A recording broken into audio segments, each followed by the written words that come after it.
만나고 싶은 스님이나 제가자를 초대하는 단박 인터뷰 순서입니다. 참여불교 제가연대 부설 교단자정센터가 지난달에 새 원장과 정책위원장을 선임하고 교단의 자정기능 강화를 다짐했습니다. 법학박사 출신으로 교단자정센터의 신임 정책위원장이 된 조재현 위원장을 전경윤 보도국 교계문화부장이 만났습니다. 네, 위원장님 안녕하십니까? 네, 반갑습니다. 네. 자, 이 위원장님은 교단자정센터 정책위원장이신데 교단자정센터는 참여불교 제가연대 부설기관이다 이렇게 저희가 알고 있습니다. 교단자정센터에 대해서 먼저 소개를 좀 해주시죠. 저희 교단자정센터는 이제 1999년에 네. 참여불교 제가연대가 설립이 되면서 함께 출범을 한 제가자들의 모임인데요. 네.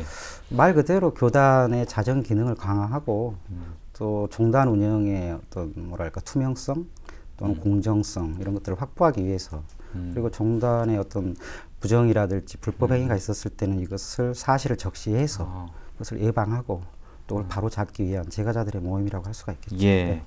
이 교단자정센터의 정책위원장은 종단의 그러니까 교단의 자정을 위한 의제를 연구한다 이렇게 되어 있어요, 역할이. 네. 좀 설명 좀 해주시죠. 그러니까 어떤 뭐 지금 문제가 발생되고 있거나 또는 문제가 있었던 사실의 어떤 특정인들이라든지 또는 어떤 특정 사찰에 대해서 뭐 그거에 대한 뭐 비위 사실을 폭로하거나 그런 것들에 머물지 않고요. 어떤 예를 들자면은 이제 스님과 또는 제가 단체의 위상과 신분에 관한 문제 이런 문제들을 어떻게 해결할 것이냐 예. 또는 뭐 스님과 제가자의 어떤 넘지 못할 신분적 차별 예. 이런 문제들을 어떻게 상생하고 또 서로 존중할 수 있는 이런 방법이 무엇일까 이런 문제들을 이제 예를 들자면 그런 것들도 함께 고려하는 것이죠. 예. 예. 이 종단의 이 종단의 종언족법이라고 그러니까 이게 헌법, 네. 법률 이게 다 있는데 그런 거를 위반했는지 아닌지 이런 것도 살펴봐야 되는데 우선은 사회법 위반 행위 같은 게 있는지 이런 걸 먼저 따져야 되겠다 이런 얘기가 있어요. 어떻게 보십니까? 그 사회에는 이제 헌법과 법률에 따라서 그 제도가 운영이 되고요. 그러면 우리 종단 같은 경우에는 종언과 종법이 있지 않습니까? 그러면 사회에서 문제가 발생하면 헌법과 법률에 따라서 징계를 하고 또는 네. 처벌을 하죠. 네. 그렇다면 우리 조계종단도 역시 어떤 비위 사실이 적발되거나 이랬을 경우에는 종언과 종법에 따라서 우리 호계원에서 심판을 하면 됩니다. 네. 그렇지만 그러한 것들을 하지 않는다면 그리고 어떤 내부의 어떤 뭐 헤게몬이라든지 역학관계에 의해서 그것이 제대로 작동되지 않기 때문에 뭐 어떤 금권 선거라든지 이런 문제들이 다 법원으로 가지 않습니까? 예. 이런 문제들은 스스로 정화 기능을 찾아야 되고 조계종단이 그런 것들을 해결해야 할 막중한 책임이 있는 것이죠. 이것을 뭐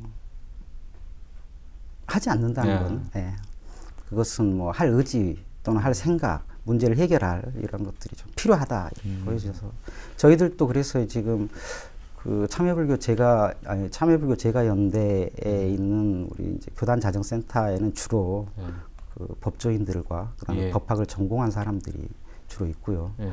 그래서 그 교단에서 사회법으로 문제를 해결하려고 하니 저희들도 그런 법조인과 법 전공자들이 무기평등의 원칙상 같이 이렇게 하는 것이죠. 결국은 뭐 스스로 자정 기능이 확보된다면 교단자정센터는 별로 사라지겠죠. 네, 사라지겠죠. 네, 그게 맞죠. 사실은 이제 승단의 여러 가지 위법 행위에 대해서 성역 없이 비판하겠다라는 게 교단자정센터의 목표로 알고 있는데 그 동안에 보면은 이게 문제 제기는 했는데 그 뒤에 잘 해결이 안 되는 경우가 많지 않았습니까? 뭐 그런 부분도 있죠. 예. 어쨌든 저희 단체는 이제 제가자들을 중심으로 되어 있는 모임이고 그리고 이제 그 종단의 어떤 뭐 지금 뭐 이렇게 산속이나 선방에서 수행 정진을 하고 계시는 수자 스님들에게 해당되는 것은 결코 아니고요. 일부 비사실이 드러나는 스님들이라든지 종단을 운영하는 데 있어서 비민주적이고 뭐 공정하지 않는 이러한 사실이 드러났을 때 이제 저희 이 교단자정센터가 해야 하는데 사실 접근하는 데 있어서 문제를 해결하는 데 이제 문제 해결을 위해서 접근하는 방식에 있어서 저희들도 이제 법원이나 검찰에 고소고발을 하죠. 예. 그러면 이제 법원에서는 예. 주로 뭐 이 사안을 두고 이건 위계나 위력에 의한 업무방해죄가 성립이 되지 않는다. 다만 사실관계는 다 인정을 합니다. 예. 검찰이나 법원도 다 사실관계 인정하지만 사법부인 법원에서 종단의 문제를 판단을 할 수 없다라는 것이 그들이 지금 사법부의 현재 입장이고요. 예. 그렇다면은 이제 결국은 공은 예. 그렇죠. 종단에서 이제 해결을 하도록 해야 되죠. 그래야 뭐 호계원이 있는 이유가 그거 아니겠어요? 호법부나 호계원이 해야 할 역할들을 하면 되죠. 그렇죠. 근데 이제 그 불교 시민사회 단체들이 네. 과거에는 상당히 그 활발하게 활동하면서 역할도 많이 했는데 네. 요즘은 좀 역할이 많이 약해졌고 네.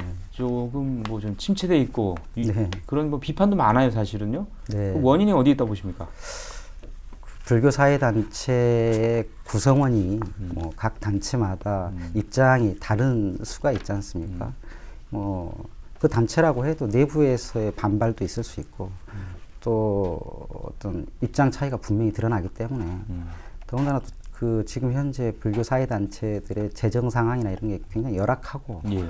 또 이제 그 오랫동안 사회 단체를 운영하다 보면 개인의 그 이제 매너리즘이나 이런 것들도 있고 다시 초발심으로 좀 돌아가서 예. 해야 할 말과 역할이 있다면 그 역할에 충실하고 자기 욕심을 조금 내려놓고 단체의 이기심을 좀 내려놓고 예. 하다 보면 좋을 것 같고요. 예. 더군다나 그 단체를 통화하고 이야기를 전개하면서 네. 함께 해야 할 구심점 있는 단체가 음. 아직 보이지 않는다라는 것이 좀 그게 좀 안타까운데 아쉽군요. 뭐 조만간 이런 문제들을 모여서 대책도 예. 좀 꾸리고 필요할 것 같아요. 예, 필요할 이 의연 스님에 대한 그 가명, 사면 복권 추진 이것이 결국에는 개혁 정신의 후퇴를 불러왔다라는 주장이 나오면서 지금 여러 가지 뭐 토론회도 있고 여러 가지 뭐 문제 제기가 있는데 새로운 사부대중 운동을 이번 기회에 좀 펼쳐야 한다 이렇게 주장하는 분도 있었어요. 어떻게 보십니까? 글쎄 저는 뭐 서의원 스님을 서황룡 씨죠. 예, 멸빈되었고 20년 전에 뭐 초심 호계원에서 멸빈되었고 또 사실관계는 이미 법원에서 인정을 한 바가 있어요. 뭐 그리고 뭐 가족들을 가지고 있고 그렇다면 무엇을 복권을 한다라는지 더군다나 우리 종원종법에는 멸빈된 자는 복권할 수 없도록 규정이 되어 있음에도 불구하고 3년으로 가명을 공권정지 3년으로 가명을 했다라는 것은 도대체 호계원에서 무엇을 근거로 해서 재판을 하고 심판을 하시는지 이런 것들이 좀 뭐 다들 국민들도 그런 부분들에 대해서 이해를 할 수가 없을 거라고 보여지고요. 네. 그리고 이제 이러한 부분들이 자꾸 이렇게 반복이 되다 보면 글쎄요 신도들 또는 종도들이 뭐 단순히 성명서나 어떤 교계 여론을 좀 환기시키는 차원의 뭐 이런 것들이 아니라 어쨌든 대중운동이 활발하게 전개가 될 것 같아요. 이런 네. 부분들은. 아 새로운 어떤 그 대중운동을 새롭게 일으킬 수 있는 계기가 된다 오히려 뭐 그렇게 본다는 얘기죠. 그럴 수도 있고요. 그리고 지금 현재의 이러한 문제들을 바라보는 이제 국민의 여론도 더 이상은 한국 불교가 스님들의 것만은 아니잖아요. 1700년 동안 이어온 국민들 속에 국민의 종교라고 보여지기도 하는데요, 불교가. 지금 현재 작금의 현실이 뭐 이렇다면 국민과 더불어서 다시 불교가 제자리를 갈 수 있도록 신도 운동을 예. 전개해야 되겠죠. 예. 예, 오늘 상당히 그 진지한 내용이었던 것 같습니다. 대단히 고맙습니다. 감사합니다. 예.